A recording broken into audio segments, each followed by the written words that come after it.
Bom dia, meus queridos alunos do 8º ano. Hoje nós vamos ter a primeira aula online, de ciências. Então hoje é dia 4/5/2020, ainda estamos no primeiro bimestre, capítulo 6, página 138 até a página 143. Então, nós vamos falar hoje sobre os circuitos elétricos. Espero que vocês gostem da aula, espero que vocês aprendam. Na sequência a gente vai conversando aí. Antes de começar o conceito básico de circuito elétrico, nós temos alguns conceitos básicos de física. Física é um ramo dentro da ciência que está preocupada basicamente em estudar os fenômenos naturais. E para isso nós temos alguns conceitos básicos também. Por exemplo, matéria. Então, matéria eu coloquei aqui para vocês alguns conceitinhos que vocês podem depois dar uma pausa e copiar esses conceitos no caderno, que são bem importantes. Então, matéria é tudo aquilo que tem massa e ocupa um lugar no espaço. Então, basicamente, o nosso universo é formado de matéria e energia. Então, nós temos aqui a matéria, tudo aquilo que tem massa e ocupa um lugar no espaço. Quando a gente fala de massa, também nós temos que massa é a quantidade de átomos que um corpo tem. Então, por exemplo, quando você vai numa balança em uma farmácia, você está medindo a sua massa, e não o seu peso. Então, erroneamente, a gente fala, estou com 15 quilogramas, 20, 30, 50 quilogramas de peso. Na verdade, você está com 50 quilogramas de massa. O peso, basicamente, seria, então, uma força, que seria a massa vezes a aceleração da gravidade. Então, para a gente fazer um cálculo, seria aproximadamente aí no valor de 9,8 metros por segundo ao quadrado, que é a aceleração da gravidade. Para fazer um cálculo mais preciso, arredonda para 10. Então, seria a sua massa vezes 10. Aí você teria o teu peso em newtons, que é a medida básica da força. Quando nós falamos que a massa é a quantidade de átomos que um corpo tem, átomo, pessoal, é a menor estrutura ou é a unidade básica da matéria. Ele é formado por subpartículas, que são chamadas de partículas elementares, que são os prótons, os nêutrons e os elétrons. Os prótons têm carga positiva, os nêutrons, o nome já diz, é nêutron, então eles não têm carga, e os elétrons têm carga negativa. As moléculas, pessoal, são basicamente os compostos que unem 2, 3, 4, 5 ou mais átomos. Então, esses átomos podem ser iguais, átomos só de hidrogênio, átomos só de oxigênio, e também podem ser átomos diferentes. Aqui nós temos na página 138, vocês podem observar a representação de uma molécula de água. Então, só para a gente observar, a molécula de água ela é formada por átomos. Nesse caso, nós temos 2 átomos de hidrogênio, em azul, e um átomo de oxigênio, em vermelho. Então, isso forma uma molécula de água. Claro que num copo de água nós temos milhares de moléculas de água. Então, a molécula é a junção de 2 ou mais átomos, que podem ser iguais ou diferentes. Na página 138 da apostila de vocês têm a representação de um átomo. Então, nós vemos ali tudo que nós falamos. Depois vocês podem também dar uma pausa e copiar esses tópicos. Então, os prótons têm carga positiva, são então positivos. Os nêutrons não têm carga elétrica. E os elétrons têm carga elétrica negativa. O núcleo atômico, então, a gente vai observar, ele é rodeado por uma nuvem de elétrons, que estão normalmente em movimentação contínua, que nós chamamos de eletrosfera. Então, aí nós temos 2 exemplos de 2 átomos. Então, nós temos a eletrosfera na primeira figura, ela em azul. Então, a eletrosfera são todas essas órbitas, esses semicírculos que a gente observa ali. Então, dentro, na região do núcleo, nós temos os prótons em vermelho, do lado esquerdo em vermelho.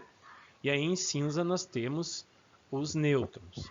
E na eletrosfera, que seria as bolinhas menores em azul, seria então eles circulando por em volta do núcleo. Do lado direito nós temos um outro átomo, ali nós vemos os prótons em azul agora e os nêutrons em verde, e a eletrosfera aí em amarelo, junto com os elétrons que ficam na sua extremidade. O núcleo atômico, então, ele é rodeado por uma espécie de uma nuvem, que seriam basicamente as órbitas, que nós chamamos de eletrosfera.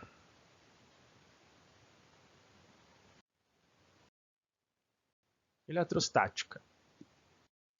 A eletrostática é uma área também dentro da física, que estuda aí os fenômenos relacionados às cargas elétricas, né, e os processos de eletrização, né, e eles são basicamente relacionados a dois princípios básicos. O princípio de atração e repulsão das cargas, né, então isso quer dizer que as cargas de mesmo sinal, elas se repelem, e as cargas de sinais contrários, elas se atraem. Conservação das cargas elétricas é outro princípio, né? Isso quer dizer que a soma de todas as cargas existentes será sempre constante, então, ou seja, que não há perda nem ganho de cargas elétricas, né? E aí a gente vai observar também que existem alguns processos de transmissão desses elétrons, né? Então a gente vai observar que o átomo, os prótons e os nêutrons, eles não se alteram, mas os elétrons eles podem ser perdidos e eles podem ser ganhos também. Então nós temos aí os processos de atrito, contato ou indução eletrostática. O processo de eletrização, né, por atrito, ele ocorre basicamente por atrito. Nós já fizemos isso uma vez na aula para mostrar para vocês, quando você atrita uma caneta no cabelo, né, na parte de trás da sua cabeça, você observa a formação basicamente de uma corrente, uma espécie de uma corrente elétrica. Quando você coloca próximo alguns papeizinhos picados, vocês verem que ocorre uma força de atração, justamente porque o papelzinho picado ele é bastante leve, então você consegue fazer com que os polos de cargas diferentes se atraiam. Então esse é o processo de eletrização por atrito, então necessita ter o contato, precisa ser atritado um com o outro. No caso da imagem, vocês verem o vidro com a lã, né? Então isso também ocorre esse processo de eletrização. Eletrização por contato, né? Nós vamos observar que ela é um pouquinho diferente, né? Na verdade, ela está da mesma forma que nós temos a eletrização que nós vimos por atrito, né? Mas ela necessita ter, então, esse contato, né? Então, normalmente, ocorre um determinado corpo que já está eletrizado, né? Aí com carga positiva ou negativa, quando você encosta em um determinado corpo que não está eletrizado, né? No caso ali a gente vê essa bolinha azul, né? Então vocês verem na imagem, quando ela se encosta, basicamente as cargas negativas, né? Basicamente vão passar para essa carga positiva, né? Como nós falamos, os opostos, então, eles se atraem, né? Então, basicamente, um bastão carregado positivamente, e aí ele vai passar, basicamente, pro corpo que está neutro, né? Então, ele provoca uma transferência de elétrons do neutro para o corpo carregado. A eletrização por indução, né, é um processo que não necessita do contato, né? Na imagem a gente vai observar o contato na parte direita, mas o que importa para a gente é a parte esquerda, né? Então, um determinado corpo eletrizado, ele só vai fazer com que as partículas elas sigam para um determinado canto de onde tem essa atração eletrostática, né? Essa indução eletrostática. Então, a indução ocorre quando há um corpo eletrizado que vai funcionar como um indutor do corpo que é neutro, esse que se encontra ali no centro, né? Eletrodinâmica é uma outra área dentro da física, né? E essa área ela investiga as cargas elétricas em movimento, né? Então aqui a gente vê a movimentação. Quando a gente fala em eletrostática, nós falamos das cargas que estão em repouso, paradas, né? Aqui nós vemos as cargas que se encontram em movimento, né? Então nós vamos ver aí alguns objetos, né, de estudo que a gente vai observar que existem corrente elétrica, né, ou que basicamente fazem parte de um circuito elétrico. Então a corrente elétrica basicamente mede a quantidade de elétrons que passa por um material, né, condutor em certo período de tempo. Isso é corrente elétrica. Por isso que a gente colocou ali de uma forma bem resumida, justamente para facilitar para vocês. Então, repetindo, corrente elétrica mede a quantidade de elétrons que passam em determinado material condutor. Então, quando a gente fala, por exemplo, um fio, dentro de um fio nós temos elétrons livres. Quando a gente coloca uma determinada tensão, você ordena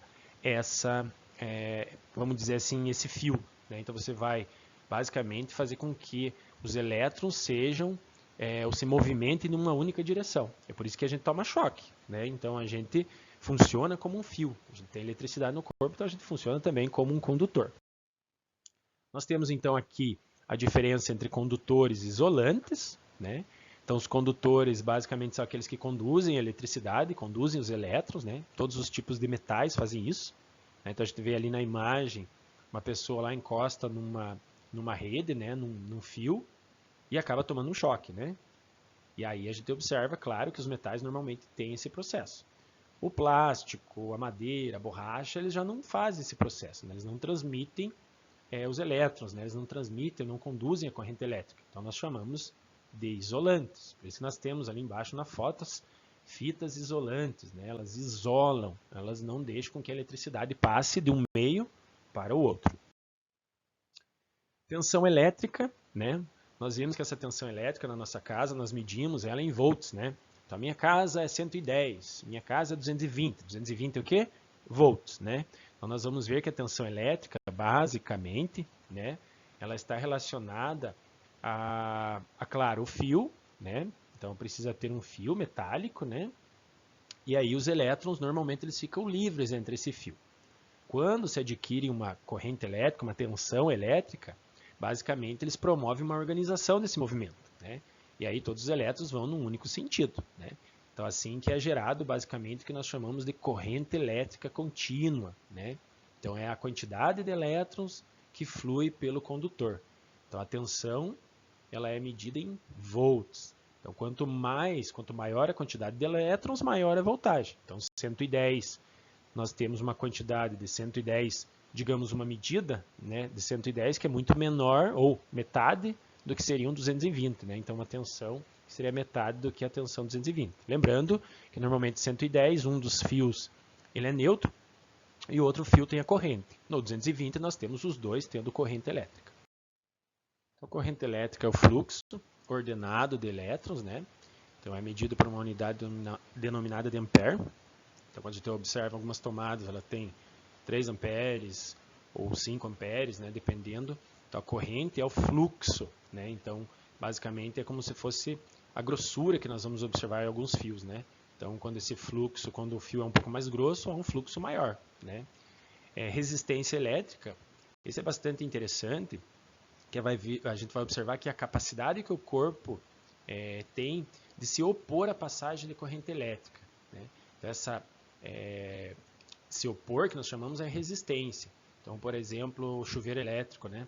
Então, existe dentro do chuveiro uma resistência, né, que seria um fio todo enroladinho, que ele causa basicamente a resistência ou causa, vamos dizer assim, uma oposição da carga elétrica. A carga elétrica, ou basicamente a eletricidade, tem uma dificuldade de passar por esse fio, né? Por isso que existe a chamada resistência. Existem alguns exemplos de torneiras também elétricas, né? Alguns fornos que têm essa resistência, e essa resistência basicamente ela aquece na maioria das vezes, né? Então ela transforma basicamente a eletricidade em calor. Aqui nós temos um voltímetro, né? Também chamado de multímetro. Então ele mede a tensão elétrica. Então lembrando que a tensão elétrica é a quantidade de elétrons, né, que possui ou que passa por um determinado fio. Resistência elétrica, que basicamente então é a resistência que o fio tem pela passagem desses elétrons ali, né? Então a tensão é a quantidade de elétrons que se movem ali, e a resistência basicamente é aquela oposição que basicamente o fio faz. Então demora mais para a corrente elétrica passar por ali e ao mesmo tempo ele vai aquecendo, né? Corrente elétrica, então, também que mede no voltímetro, que é basicamente o fluxo ordenado de elétrons. Circuitos elétricos, né? Então a gente vai falar um pouquinho de circuito elétrico. Antes disso, a gente vai falar alguns componentes do circuito elétrico, né?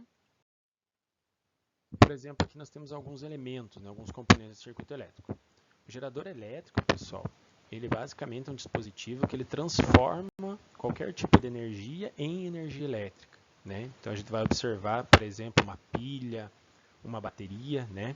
Então a gente vai ter sempre um gerador mantendo um fluxo, né, dentro de uma corrente, claro, dentro de um circuito elétrico. Então o gerador elétrico basicamente é aquele que transforma qualquer tipo de energia em energia elétrica. O receptor, já diz o nome, é aquele que recebe, né? Então ele é capaz de receber essa energia elétrica e transformar ela em um outro tipo de energia. Por exemplo, uma televisão, né? Ela vai transformar a energia elétrica em energia sonora, em energia luminosa, né? Então o som, a luz que saem da TV, né? Então nós temos o receptor essa capacidade. de transformar energia elétrica em outro tipo de energia, não exclusivamente térmica, né? Então, normalmente, pode ser qualquer tipo de energia aí também. Os resistores, né, o que nós chamamos também de receptores elétricos, né, que é muito parecido com o que nós temos, então, receptor e resistor, ele transforma a energia elétrica em energia térmica. Então, a diferença básica entre um receptor e um resistor é isso. O resistor ele transforma a energia elétrica em energia térmica, né? Então, por exemplo, um chuveiro, né, que tem aquela resistência que nós falamos, né? Então, ele transforma a energia elétrica em energia térmica para aquecer a água para que a gente possa tomar um banho. Né? Isso acontece nas torneiras elétricas, isso acontece basicamente nos fornos, né, para que haja o aquecimento. Aqui nós temos alguns exemplos, né? O liquidificador seria considerado então um receptor, né? Já que ele não aquece, né? Ele não transforma a eletricidade em calor, né? Basicamente ele vai ter só a transformação da eletricidade no movimento. A pilha, né? Como um gerador, e aí vários resistores, né? Então aí a gente tem vários resistores, né? Que fazem basicamente o processo de resistência. Esses resistores, em alguns componentes, eles são importantes justamente para não queimar um sistema, né? Então, basicamente, eles reservam até a parte da energia que está dentro de um circuito elétrico. Interruptor, né, que todo mundo conhece por chave, né? Liga, desliga. Né? Na imagem ali a gente pode observar, nós temos na parte esquerda ali duas chaves diferentes, né? Dois interruptores diferentes, e ele liga ou desliga o circuito. Né? Se ele estiver ligado, a corrente elétrica passa pelo circuito elétrico. Se ele estiver desligado, ele não vai passar essa corrente elétrica. Né? Então ali nós temos um circuito aberto, né? Então um interruptor desligado, uma lâmpada que não está acesa porque o interruptor está desligado, e uma bateria. Né? Se a bateria basicamente funcionando, o interruptor estivesse ligado, a lâmpada estaria acesa. O condutor, que são então os materiais normalmente compostos principalmente de metais, né? Então nós vemos aí que eles possibilitam a movimentação das cargas elétricas, né? Então com uma facilidade bastante grande. Então normalmente os melhores fios, né, os melhores condutores são os de cobre, né? Então por isso que a gente observa normalmente esses fios têm um valor econômico alto, né? Então tem pessoas que pegam, roubam, né, esse fio porque ele tem um valor econômico bastante alto justamente pela propriedade que ele tem de transmitir aí, ou de possibilitar essa movimentação da carga elétrica. E aqui, né, na página 143, vocês têm um circuito, né, um circuito elétrico funcionando. Né? Então nós temos um gerador, que é uma pilha, né, um gerador elétrico. Nós temos um fio vermelho e um fio azul. Vejo que para que haja o funcionamento da lâmpada, um dos fios vai na base, bem na pontinha, e o outro tem que ser encostado na parte lateral. Né? Então aí ocorre um fluxo, esses elétrons passam por dentro do filamento da lâmpada, e aí essa lâmpada, que é chamada de incandescente, vai promover tanto a formação, vai transformar, né, a energia elétrica em energia luminosa e energia térmica. Né? Essas lâmpadas incandescentes, elas têm esse processo. Né? Então, além delas transformarem em energia luminosa, elas também transformam em energia térmica. Né? Essas lâmpadas hoje já estão em desuso, né? Pouquíssimos lugares a gente encontra esse tipo de lâmpada aí. Aí nós vemos o gerador é uma pilha, né, comum, que nós chamamos de AA, né? Então ela tem uma tensão aí de 1,5 volts, né? Então bem pequena em relação ao que nós temos o 110, o 120, né, ou 220, desculpe. Então seria uma tensão bastante pequena, né? Tanto as baterias como as pilhas têm essa tensão. Baterias normalmente de carro já tem uma tensão que varia aí, que vai até mais ou menos 12 volts, né? Então, circuito ligado, lâmpada acesa. Circuito desligado, a lâmpada estaria apagada, né? E aqui finalizando, nós temos então os exercícios para vocês fazerem, né, agora, e para fazerem ali em casa, né? Vocês estão em casa. Então vocês têm as questões de 1 a 4 sobre circuito elétrico, da página 145 até a página 147, né? E aí tem para conferir as questões da página 148, né? Espero que vocês tenham entendido. Qualquer coisa, volta o videozinho, né? Se tiverem mais alguma dúvida, né, vocês podem nos comunicar por WhatsApp ou pela agenda Edu, né? Então a gente vai conversando aí, qualquer dúvida a gente vai tentando sanar. Tranquilo? Uma boa semana para vocês, bons estudos e até a próxima.